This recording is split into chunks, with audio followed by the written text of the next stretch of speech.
नमस्कार दोस्तों, आप सभी का स्वागत है आपके अपने YouTube चैनल दृढ़ता पर। तो चलिए दोस्तों, सुबह के यहाँ पर जो है 10 बज चुके हैं और मैं कौशल गुप्ता का फिर से हाजिर हूँ आप सभी लोग के सामने। यहाँ पर आप सभी लोग के लिए बहुत ही जरूरी और बहुत ही क्या कहते हैं, ज्ञानवर्धक क्लास। क्यों? क्योंकि आप इन क्लास के जरिए अपनी पूरी चीजों का क्या करते हैं, आकलन करते हैं कि आप कितने तैयार हैं। और साथ ही साथ यहाँ इतनी डिटेल में चीजें बताई जाती हैं कि आपको एक चीज तो ये पता लग जाता है कि हम कितना सीख के भी जाने वाले हैं इस क्लास से। ठीक है, तो चलिए इस क्लास को शुरू करते हैं। जैसा कि आप सभी को पता है कि डेली यहाँ सुबह 10 बजे आप लोग की प्रैक्टिस क्लास चलाई जाती है। जी भैया, डेली सुबह 10 बजे यहाँ पर प्रैक्टिस क्लास चलाई जाती है।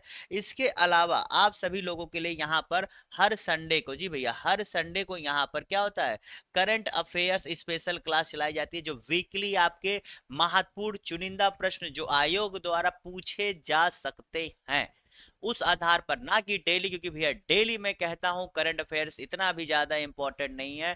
आप अगर पढ़ रहे हैं, एक आध घंटा पढ़ ले, ज्यादा जरूरत नहीं है, लेकिन चुनिंदा पढ़ रहे हैं तो बहुत ज्यादा अच्छा है। क्योंकि करंट अफेयर्स आते तो अच्छे खासे प्रश्न है, 20 प्रश्न के करीब, 18 प्रश्न के करीब, बहुत अच्छा वेटेज होता है। लेकिन ऐसे प्रश्न आते हैं जिन पर इतनी ज्यादा मेहनत की भी जरूरत नहीं होती है। ठीक है, तो चलिए भैया आज की क्लास की तरफ बढ़ते हैं। जितने लोग यहाँ पर यूपीपीसी से आर यारो, देखो इसके अलावा अगर आप किसी स्टेट पे, मैं फिर कह रहा हूँ, अगर आप किसी अदर स्टेट का भी सोच रहे हो कि मुझे पीसीएस एग्जाम देना, किसी अदर स्टेट का, ठीक है, तो यकीन मानो यही सब चीजें वहां पर भी आएंगी। क्योंकि जीएसजी के जो होता है सिलेबस, लगभग लगभग हर स्टेट्स का 90% सेम होता है। 10% में मामूली कुछ उसके लेवल में अंतर आ जाए, अदरवाइज इट्स सेम। ओके, और बाकी स्टेट स्पेसिफिक जो जीके होता है वो तो अलग चीज है, वो इसमें कहीं कहीं मिलेगा वरना नहीं ही मिलेगा, ये आपको पता होना चाहिए। चलिए भैया इस प्रश्न के साथ क्लास की शुरुआत करते हैं और देखते हैं क्या है आज के प्रश्नों के खजाने में। पहला प्रश्न कह रहा है, चलिए ध्यान से पढ़िएगा, आप लोग के सामने ये प्रश्न है, ध्यान से पढ़िएगा। यहाँ पर दूसरा कथन है, तीसरा कथन है, पहला कथन है। तो इस कथन को पढ़िएगा, थोड़ा सा यहाँ पर लाइनिंग वाइज लिखे हुए हैं, तो आप लोग ध्यान से पढ़िए, जवाब दीजिए। बहुत ही सुंदर सा प्रश्न है, आप लोग ध्यान से पढ़िए, बहुत ही सुंदर प्रश्न है, बताइए क्यों। क्योंकि यहाँ पर पवन प्रवाह यानी कि विंड फ्लो के संबंध में आपसे पूछ रहा है कि शीत ऋतु में क्या होता है, ग्रीष्म ऋतु में क्या होता है, और महासागर से आने वाली हवाएं जलवाष्प लेकर आती हैं, क्या क्या सही है। तो यहाँ पर एक दो एक तीन, तीन एक तीन, तो जितने लोगों ने क्या एक दो तीन जवाब दिया है वो सही कर ले। आपको एक चीज बहुत ही कॉमन सेंस बात पता होनी चाहिए, जो हवाएं होती हैं वो high pressure to low pressure की तरफ क्या करती हैं, चलती, यानी कि हाई प्रेशर से लो प्रेशर की तरफ क्या होता है, इनका फ्लो होता है। और विंड फ्लो कितना तेज होगा ये डिफरेंस, ये डिपेंड करेगा कि उनका डिफरेंस कितना है, यानी कि हाई प्रेशर और लो प्रेशर के बीच में डिफरेंस कितना होगा, उसी आधार पर उनका क्या होता है, उनका जो वायु की गति होती है, जो फ्लो होता है, डिपेंड करता है। आपको पता है शीत ऋतु में आपका क्या, जल जो है गर्म होता है, सॉरी हाँ, जल ज्यादा गर्म होता है और जमीन क्या होता है, ठंडा होता है, इसलिए आप क्या समुद्र की ओर बहती हैं। उसके बाद शीत ग्रीष्म ऋतु में क्या होता है, भूमि जो है आपका ज्यादा गर्म होता है, महासागर आपके ठंडे होते हैं, इसलिए क्या भूमि की ओर बहती हैं। और महासागर से, जी भैया, जो ये जलवाष्प लेकर आती है, आप मानसून जानते हैं, आपके यहाँ मानसून कैसे आता है, ये मानसूनी हवाएं भी इन्हें कहते हैं। ठीक है, तो ये समझ गए। चलो अगले प्रश्न की तरफ बढ़ते हैं। क्लियर हो गया एकदम बेसिक से, मैंने देखो बहुत बेसिक चीज बता दी। अगर तुम लोग high pressure to low pressure का कॉन्सेप्ट एक बार दिमाग में बैठा लो, तो उसके बाद ये सारे जो पहला दूसरा कथन है कभी गलत नहीं करोगे। और तीसरा कथन तो तुम्हें बच्चों की तरह पता होना चाहिए कि यार हवा जब चलती है, तो शुष्क हवा जब अपने साथ चलती है तो वहां के जो जलवाष्प वहां के समुद्र के ऊपर से बहती है, तो अपने साथ जलवाष्प को लेकर चलती है, जो आगे बादल बनते हैं और बादल बनकर क्या वर्षा कराते हैं। बहुत ही सिंपल सा कॉन्सेप्ट है। ठीक है, चलिए अगले प्रश्न की तरफ बढ़ते हैं। प्रकाश संश्लेषण के संबंध में यहाँ कथन पूछ रहा है, बताइए। यहाँ पर पहला कथन है, दूसरा कथन है, पूछ रहा है कौन सा सही है, जवाब दीजिए। ठीक है, चलिए पूरा प्रश्न दिख रहा है, केवल एक, केवल दो, एक दो तीन और कोई नहीं, एक दो तीन नहीं, एक दो और एक, ना तो एक ना तो दो। चलिए भैया जवाब दीजिए आप सभी लोग। तो जितने लोगों ने यहाँ पर इसका सही जवाब क्या दिया, केवल दो। ठीक है, क्यों? देखो भैया, ये ऑक्सीजन के साथ साथ आपका कार्बोहाइड्रेट भी बनाता है, जो आपके प्रकाश संश्लेषण में ऑक्सीजन के साथ साथ क्या है, कार्बोहाइड्रेट भी बनता है। ठीक है, अब ये आप कहेंगे देखो, ये जो आपका पत्तियों के अतिरिक्त जितने भी हरे भाग होते हैं, जैसे आपका तना हो गया या अन्य चीजें होगी, वो भी आपके पास प्रकाश संश्लेषण काम करती है। यानी कि अगर पौधों में हरा भाग पाया जा रहा है तो वो प्रकाश संश्लेषण की क्रिया करती ही करती हैं, ठीक है। जैसे हरे तने हो गए, हरी शाखाएं हो गई, यहाँ सब आपको देखने को मिलेगा। चलो बताओ, निम्नलिखित कथनों पर विचार कीजिए। यहाँ पर चार चीजें दी गई हैं। यहाँ पर पूछ रहा है कि समुद्री धाराओं को कौन कौन सी इन चारों चीजों में से प्रभावित करती हैं। जी भैया, समुद्री धाराएं, ये है समुद्री धाराएं, ऐसे वेव में चलती हैं। तो कह रहा है कि इनको कौन कौन सी चीजें प्रभावित करती हैं, बताइए। बेसिक क्वेश्चन है, देखिए यही तो एक चीज की खासियत है आपसे आयोग, चाहे जो यार बीपीएससी का पेपर होने वाला है, 70वीं बीपीएससी, अभी ये नोटिफिकेशन नहीं आया, मैं कह रहा हूँ सब लोग अपने आप को तैयार कर लो उसके लिए। यही सारी चीजें आएंगी, मैंने उसके लिए न्यूज भी डाल दिया था। उसके संबंध में क्लासेज भी आपको मैं कोशिश करूंगा देने की, ठीक है। बाकी ये जो चला रहे तो देखो ही, बाकी सब्जेक्टिव वाइज क्लास देखो, मैं इस समय आप लोग की क्या ना पॉलिटी की लेके आ रहा हूँ। पॉलिटी में मैंने देखो आप लोग का क्या है, पॉलिटी मैंने महत्वपूर्ण चैप्टर्स लगभग मूल डीपीएसपी तक खत्म कर दिया। इसके बाद 7-8 चैप्टर और जो बहुत इंपॉर्टेंट है वो खत्म, तो उसका पॉलिटी लगभग 80% कवर हो जाता है। करने को 100%, 100% मैं कुछ कहता हूँ मत पढ़ो, और उसकी जगह दूसरा पढ़ लो जो उसके 70-80% इंपॉर्टेंट हो, ठीक है। क्योंकि 100% हमें लाना ही नहीं है ना, दिक्कत क्या है, एग्जाम में जाने के बाद आपसे जो एग्जामिनर होता है कहता है बेटा 100% नहीं लाना, 125-30 ले आओ, तुम क्या कहते हैं इसमें, बीपीएससी में तुम 100 के करीब ले आओ, तुम्हारा सिलेक्शन हो जाता है, ठीक है। चलिए, तो जितने लोगों ने यहाँ पर क्या 1 2 3 जवाब दिया वो सही कहे। पृथ्वी का परिभ्रमण जो होता है इस पर जो है उसकी कोई भी असर नहीं होता, ठीक है। तो जितने लोगों ने क्या यहाँ पर सी जवाब दिया है वो सही कर ले, ठीक है। ओके, चलो अगले प्रश्न की तरफ बढ़ते हैं। आपको पता नहीं समुद्री जल का जो घनत्व होगा उससे ये होगा, जब घनत्व कम होगा तो लहरें जो है वो उस हिसाब से उस पर डिपेंड होता है, ठीक है। चलो अगले प्रश्न की तरफ बढ़ते हैं। हाल ही में रेलवे बोर्ड की पहली महिला सीईओ, देखिए यहाँ पर क्यों इंपॉर्टेंट है ये प्रश्न, क्योंकि यहाँ पर पहला लग गया, ठीक है। इसलिए ये प्रश्न आप लोग के लिए, क्योंकि आपकी स्टेट पीसीएस कुछ स्टेटिक जीके या कुछ इंपॉर्टेंट जीके या कुछ ऐसे जो आपके लिए क्या होता है, एक एक मिरेकल जैसी होती है, एक अचीवमेंट होती है, तो उनको पूछता है, ठीक है। भले से थोड़ा पूछे। अब ये आपके सितंबर 2023 का जो है यहाँ पर आपका क्या नाम है करंट अफेयर्स का प्रश्न है, ठीक है। लेकिन ये इंपॉर्टेंट हो सकता है, क्यों, क्योंकि आपका जो पेपर अक्टूबर में प्रस्तावित है, तो तब तक पूछ सकता है ना भैया, क्योंकि 1 साल का कह रहा है। वैसे मैं तो आपको एक वीडियो में बताया भी हूँ कि 9 महीने के लिए हमें विशेष फोकस करना होता है, 9 महीने का। 1 साल अगर आप बस टाइम मिल रहा है तो कर लो, वरना 9 महीने स्पेशल फोकस कर लो, बहुत है। तो जितने लोगों ने यहाँ पर इसका सही जवाब क्या दिया है, जया वर्मा, जी भैया जया वर्मा सिन्हा, जितने लोगों ने जवाब दिया वो सही कर ले। ये हमारे देश में जो है पहली महिला सीईओ बनी है, जो है क्या नाम है रेलवे बोर्ड की। और ये भी आपको पता होना चाहिए कि इससे पहले भारतीय रेलवे यातायात जो था उसमें 1988 बैच से संबंधित है।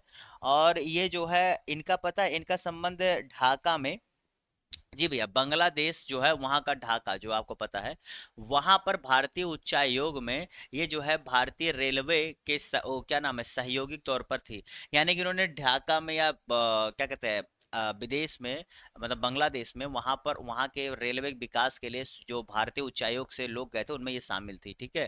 तो ये भी आपको पता होना चाहिए कि ये यहाँ भी सेवाएं दी हुई हैं, क्योंकि होता है ना कथन में पूछ सकता है, तो बहुत इंपॉर्टेंट पॉइंट है।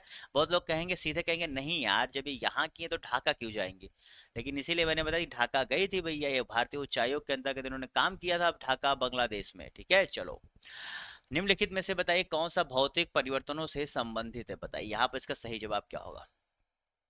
देखिए अगर क्लास अच्छी लग रही हो ना तो मेरे चैनल को सब्सक्राइब जरूर कर लो, क्योंकि यहाँ पर देख लो ऐसी तमाम चीज़ें आपको मिल रही हैं जो जरूरी है।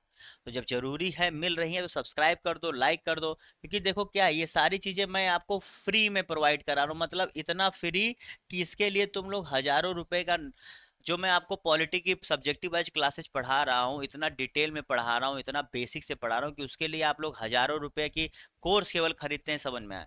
और मैं देखता हूँ कोर्स में कितना अच्छा पढ़ा देते हैं, मैंने भी देखा हुआ है, 1 2 बच्चों का मैंने देखा था कि देखूं, तो मैं समझ गया ठीक है यार, बच्चों की मर्जी जो जिसे पसंद है, लेकिन फ्री में चीजें दे रहा हूँ, आप पढ़ो समझो, और करंट अफेयर्स चुनिंदा लाता हूँ एकदम सेलेक्टिव। आप देखो कि वैसे ही प्रश्न घूम फिर के मिलेंगे आपको एग्जाम्स में। तो जितने लोगों ने यहाँ पर इसका सही जवाब क्या दिया है, केवल एक।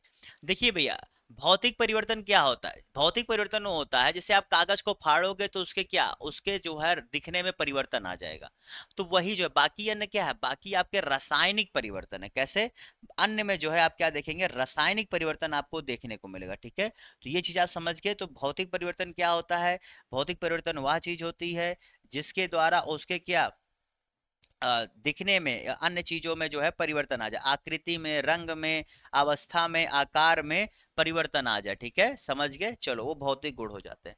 अगले प्रश्न की तरफ बढ़ते हैं। किसी देश की राष्ट्रीय आय निम्नलिखित में से किससे बराबर होती है? जी भैया, यहाँ पर कह रहा है जो नेशनल इनकम होता है किसी देश का, वो जो है किसके बराबर होता है। चलिए, ऐसे ही बेसिक से प्रश्न आते हैं आपके इकोनॉमिक्स से, जो कुछ आपके इन्फ्लेशन रिलेटेड हो गए और एम्प्लॉयमेंट रिलेटेड कुछ हो गए। उसके बाद ये बेसिक सी चीज हो गई। उसके बाद इन्फ्लेशन में क्या घटता है क्या बढ़ता है, और आपका प्राइस, क्या नाम है, आपका मुद्रा जो होता है कब किस परिस्थितियों में घटता बढ़ता है, बैंक का किस हिसाब से काम होता है, ये बेसिक चीजें। और योजना आयोग हो गया, यही सब बेसिक चीजें आपसे ये पूछता है मैक्सिमम। वरना देखा जाए इकोनॉमिक्स से बहुत कम क्वेश्चन से उठाता है। तो जितने लोगों ने यहाँ पर इसका सही जवाब क्या दिया, बाजार कीमतों पर जो है शुद्ध राष्ट्रीय उत्पाद। ठीक है, यानी कि यहाँ पर शुद्ध राष्ट्रीय उत्पाद नेट नेशनल प्रोडक्ट, ठीक है, एनएनपी की बात कर रहा है।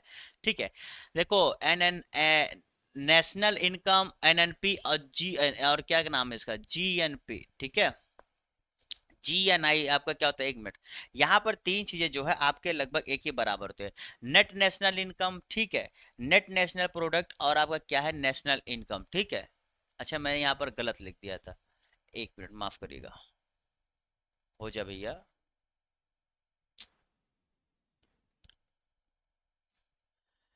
नेट नेशनल इनकम, ठीक है, नेट नेशनल प्रोडक्ट और नेशनल इनकम, ये तीनों चीज एक ही होती है। दरअसल पहले जो है, जो आपका शुद्ध राष्ट्रीय उत्पाद था, वो आपके कारक लागत पर निकाला जाता था, लेकिन अब इसको बदल करके बाजार कीमतों पर जो है निकाला जाता है। ठीक है, अच्छा, जीएनपी और एनएनपी में क्या अंतर होता है? जीएनपी और एनएनपी में क्या अंतर होता है कि जब एनएनपी में हम डेप्रिसिएशन ऐड कर दें तो ये हमारा जीएनपी निकल जाता है। ठीक है, यानी कि जो मूल्य ह्रास हो रहा होता है वही ऐड कर दे, और जीएनपी में से मूल्य ह्रास घटा दो तो नेट नेशनल प्रोडक्ट आपका निकल के आता है। ठीक है, क्लियर? चलो अगले प्रश्न की तरफ बढ़ते हैं।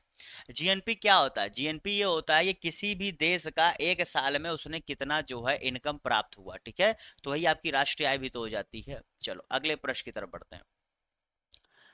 अगला प्रश्न यहाँ पर कि निम्नलिखित में से कौन सा जो है खतरनाक कचरे और उनके निपटान संबंधित अंतरराष्ट्रीय गतिविधियों के नियंत्रण पर एक सम्मेलन है?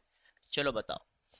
पर्यावरण इकोलॉजी मतलब इन्वायरमेंट से आपके जो क्वेश्चंस आते हैं वो ज्यादातर दो तरह से होते हैं। एक होते हैं आपके क्या नाम है कि कौन सा किस वर्ष लागू हुआ, वर्ष रिलेटेड पूछ लेता है।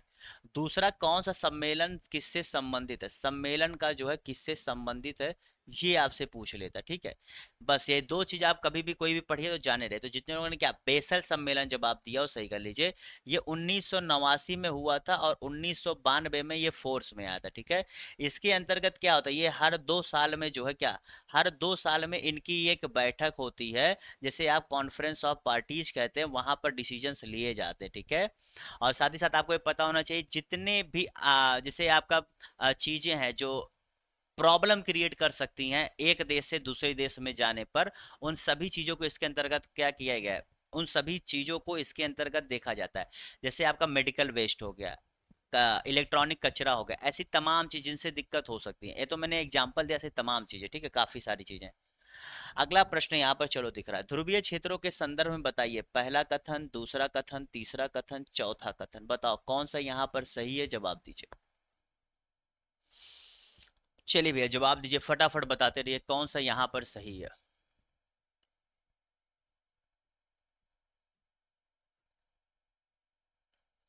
तो जितने लोगों ने यहाँ पर इसका सही जवाब क्या दिया है भैया,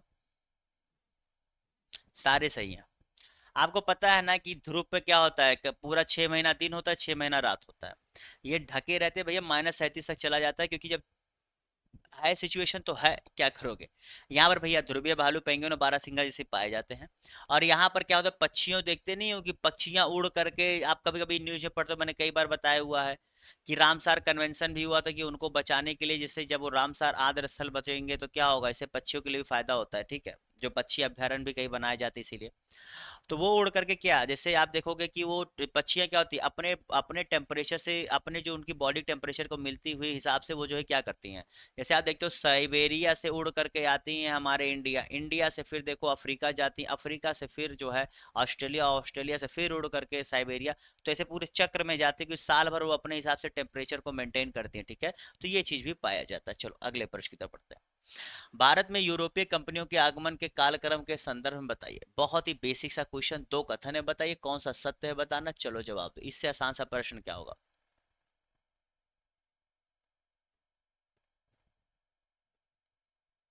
बहुत ही आसान सा प्रश्न है भैया, जवाब दी, इसका सही जवाब क्या होगा।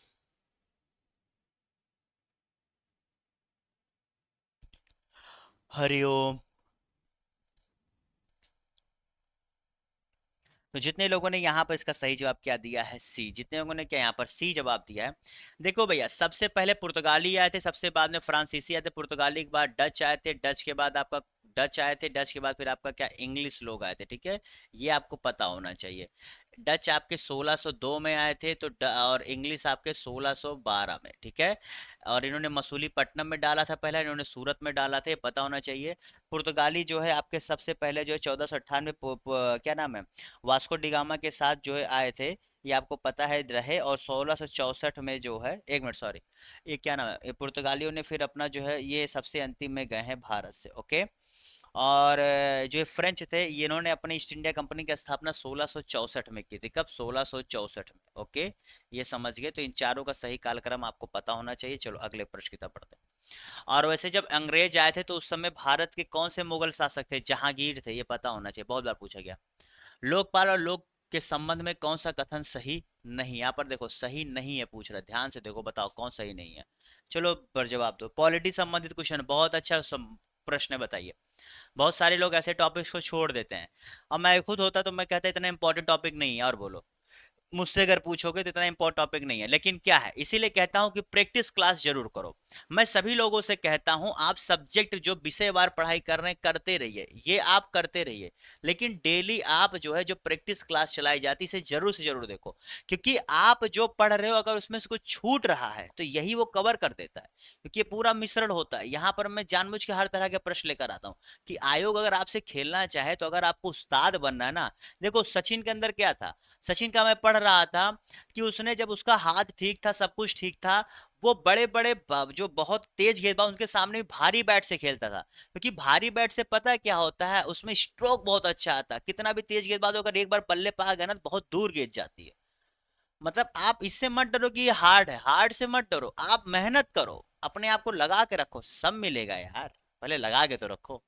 तो इसका जितने लोगों ने क्या उपरोक्त में से कोई नहीं जवाब दिया उसे, यानी तीनों तीनों कथन सही है भैया, तीनों तीनों कथन सही है, आप जान लीजिए। अब आप लोगों ने पढ़ लिया है, पढ़ लिया तो ये सारे सही है, ठीक है।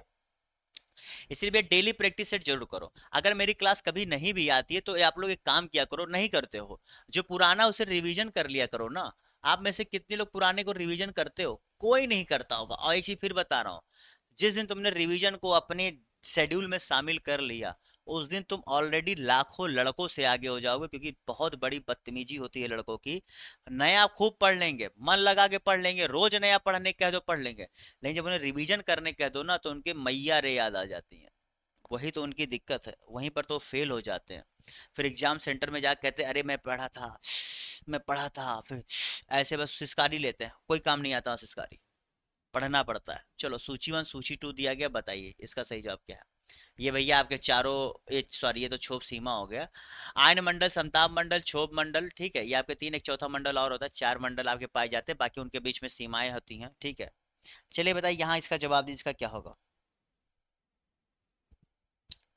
क्षोभ सीमा जो है, क्षोभ मंडल और समताप मंडल के बीच की एक सीमा होती है, ठीक है, ये आपको पता होना चाहिए। तो यहाँ पर बताइए इसका सही जवाब क्या होगा। बहुत ही आसान सा है। आप ये बताओ ओजोन कहाँ होता है यार, इतना साफ सा है, ओजोन आपके कहाँ होता है, समताप मंडल में, ठीक है। तो इससे आपको यहीं से सारी चीजें मिल गई, तो ओजोन समताप मंडल, तो सी का आपका कहाँ टू, सी का टू कहाँ दिया है, सी का टू आपका कहाँ दिया, इसी में दिया, और कहीं मिल रहा है, नहीं मिल रहा, तो यानी इसका डी इसका सही जवाब है। अभी मैंने बताया कि क्षोभ सीमा आपकी क्या है, क्षोभ मंडल समताप मंडल के बीच की बात है, तो ये भी आप इसे समझ जाते हैं कि जो है ऊंचाई के साथ तापमान गिरता है। और रेडियो तरंगों को वापस कौन भेजता है भैया, ये तो पता होना चाहिए, आपका आयन मंडल, ठीक है, क्योंकि आयन मंडल में ही आपके जो है वहां से चीजें परावर्तित कर जाती हैं, और वहीं पर ज्यादा जो सैटेलाइट होते हैं वो आयन मंडल में ही क्या स्थापित किए जाते हैं। चलो, निम्नलिखित में से किस माध्यम से ब्रिटिश जमी कंपनी ने जमींदारों पर अपना नियंत्रण मजबूत किया, चलिए बताइए। यहाँ पर चार तीन कथन है, बताइए।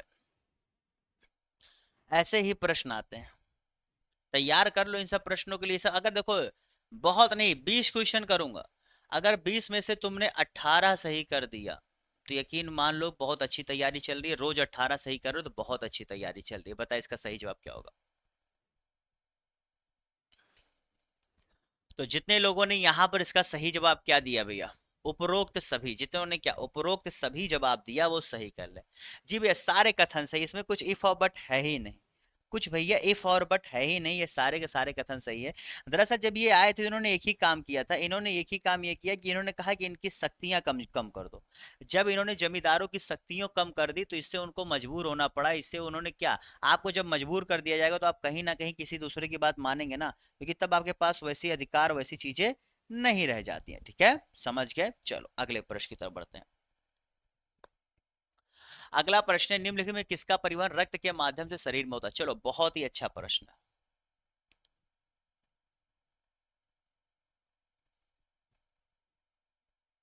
जवाब दो यार, आप लोग को जवाब देना है, आप लोग मेरे बोलने पे जवाब दोगे क्या? चलो जवाब दो, फटाफट जवाब देते रहो।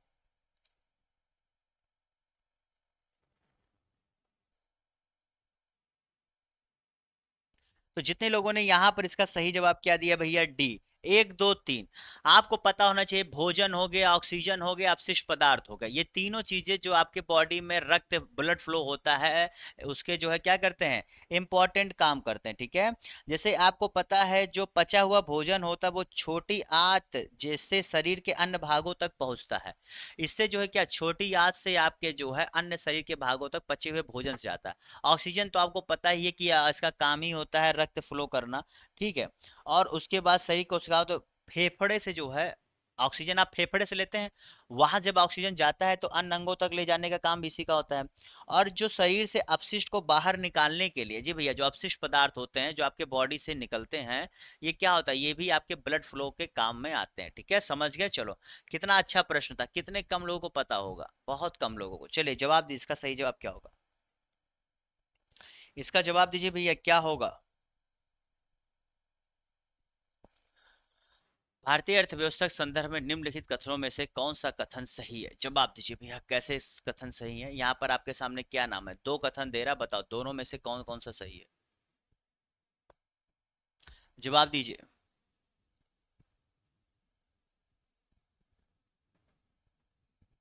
तो जितने लोगों ने यहाँ पर इसका सही जवाब क्या दिया यार, आसान सा प्रश्न था, जितने लोगों ने यहाँ पर इसका सही जवाब केवल एक दिया। जी भैया देखिए एक चीज आप समझिए, बहुत ही बेसिक सा कॉन्सेप्ट है। जब हम इंडिया कोई भी देश जब दूसरे देश की करेंसी खरीदता है तो इसका मतलब क्या है कि उस देश की करेंसी की वैल्यू को उसे घटाना है, तो मार्केट से खींच रहा होता है, जैसे मार्केट में उसकी डिमांड क्या हो जाए, मतलब अपनी पैसे को फेंकता है, उस चीज को क्या करता है, खरीदता है। इससे पता है क्या फायदा होता है, इससे पता है क्या होता है, उस वैल्यू को गिरान अपना क्या नाम है उसकी फ्लो को कंट्रोल करना। ठीक है, दूसरा यहाँ पर क्या हो रहा है कि जब देखो आप अभी देखे होंगे कि जब डॉलर की वैल्यू बहुत थी तो आप लोगों को देखो कई देशों ने जो डॉलर को खरीदा था, वो लोग चाहते थे कि हम खरीद लें जिससे थोड़ा सा हमारे जो अब चाइना इस चीज को बहुत अच्छे से करता है। चाइना अपने करेंसी की वैल्यू को कभी बढ़ने ही नहीं देता है डॉलर कंपैरिजन में, वो जानबूझ के। क्यों? क्योंकि भैया उसका एक ही टारगेट होता है कि हम बढ़ने नहीं देंगे, इससे हमारा निर्यात अच्छा होगा, इससे फायदा भी होता है मूल्यह्रास से, मैंने आपको पता होना चाहिए। लेकिन यही कह रहा है जब विकसित देशों में ब्याज दर कम होती है, नकारात्मक रहती है, तो पूंजी प्रवाह में गिरावट होती है। नहीं भैया, वो लोग क्या करते हैं, उनको पैसे को सबको प्रॉफिट चाहिए, जब वहां कम है यानी कि वो यहाँ इन्वेस्ट करेंगे, यहाँ इन्वेस्ट करेंगे तो पैसा यहाँ आएगा ना। अभी हाल ही में फेडरल रिजर्व बैंक जो अमेरिका का है उसने अभी ब्याज दर बढ़ाई थी, इसलिए इंडिया से काफी पैसा बाहर गया। अदरवाइज इंडिया में काफी पैसा, फेडरल रिजर्व बैंक ने बहुत ब्याज दर कम थी तो इंडिया आ रहा था, ये आपको पता होना चाहिए। ठीक है, इसलिए कहते हैं थोड़ा मोड़ा न्यूज फॉलो करते हो ना तो इससे चीजें और भी समझ में आ जाती हैं। अगला प्रश्न यहाँ पर कथन दिया है, यहाँ पर कारण दिया है, बताइए कौन सा इसमें से सही है। ठीक है, बहुत ही आसान सा प्रश्न है। अनुच्छेद 75 याद है? बस अनुच्छेद 75 अप्लाई करो, अप्लाई करो अनुच्छेद 75। देखो तुम्हें फटाक से दिमाग में आ जाएगा कि ओ ये बात आया दिमाग में। चलो भैया जितने लोगों ने यहाँ पर इसका सही जवाब क्या दिया, ए सत्य है लेकिन आर असत्य है।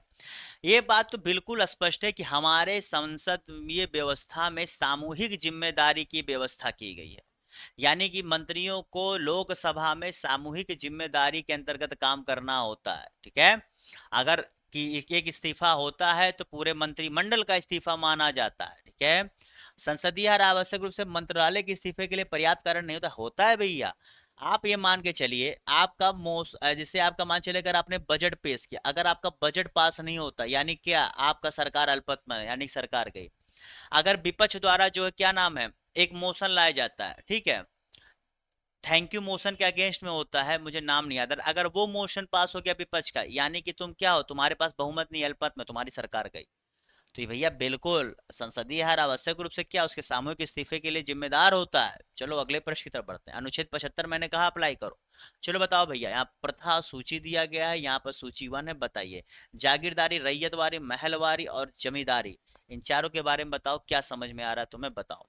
यहाँ पर लिखा गया, हट जाता हूँ और भी अच्छे से समझ लो। मैं बोर्ड से इसलिए हट जाता हूँ कि तुम पूरे प्रश्नों को एक एक करके ध्यान से अपनी आंखों में गड़ के एकदम पूरे ध्यान मग्न होकर देखो, कहीं तुम्हें कोई भी डिस्टर्ब एलिमेंट नजर ना आए, ठीक है। अब देखो जितने लोगों ने इसका सही जवाब क्या दिया। रैयतवारी व्यवस्था क्या थी?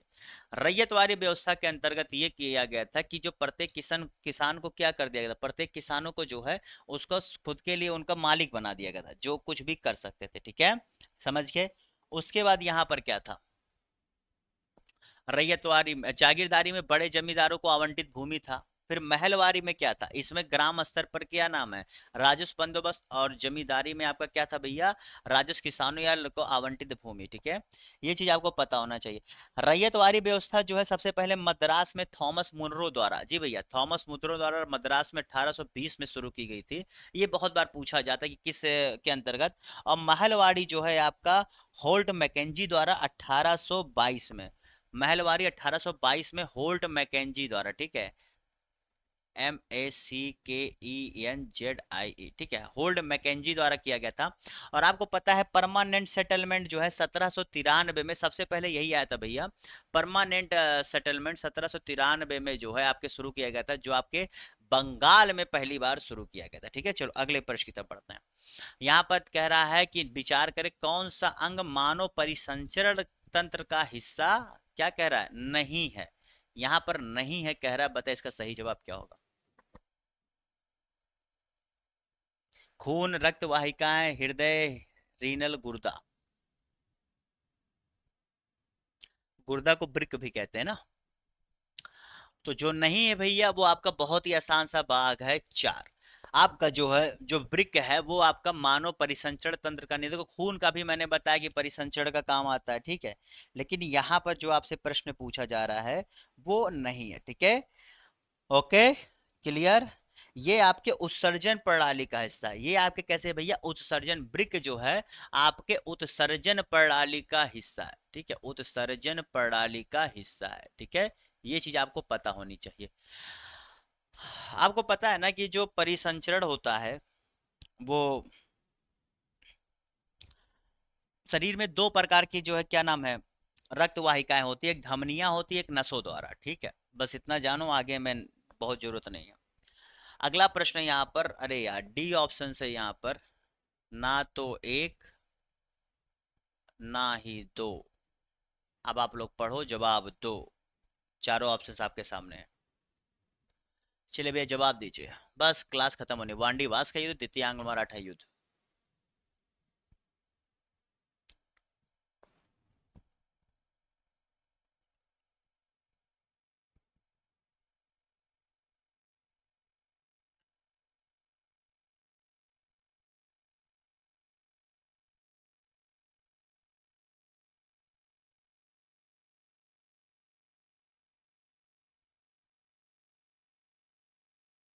जी भैया, जितने लोगों ने यहाँ पर इसका सही जवाब क्या दिया है, केवल एक, जी भैया।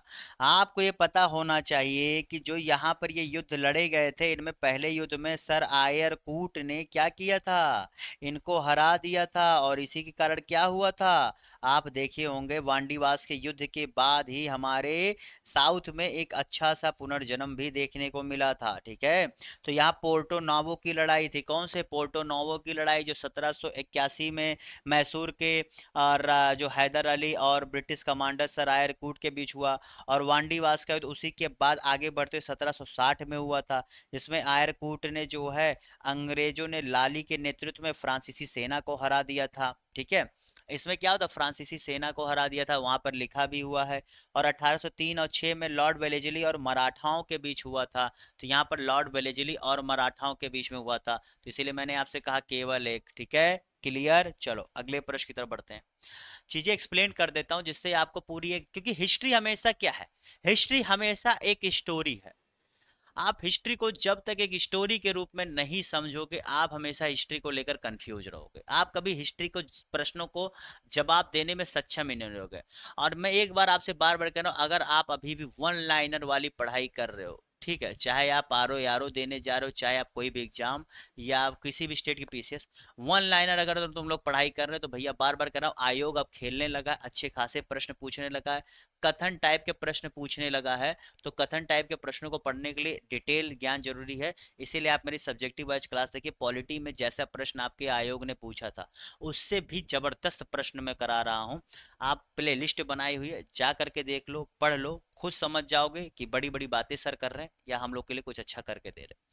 तो ये भैया करंट अफेयर्स का प्रश्न है, ये मैंने अपने करंट अफेयर्स में ये चीज आप लोग को बताया हुआ है। देखो यही चीज मैंने आप लोग को बताई हुई है।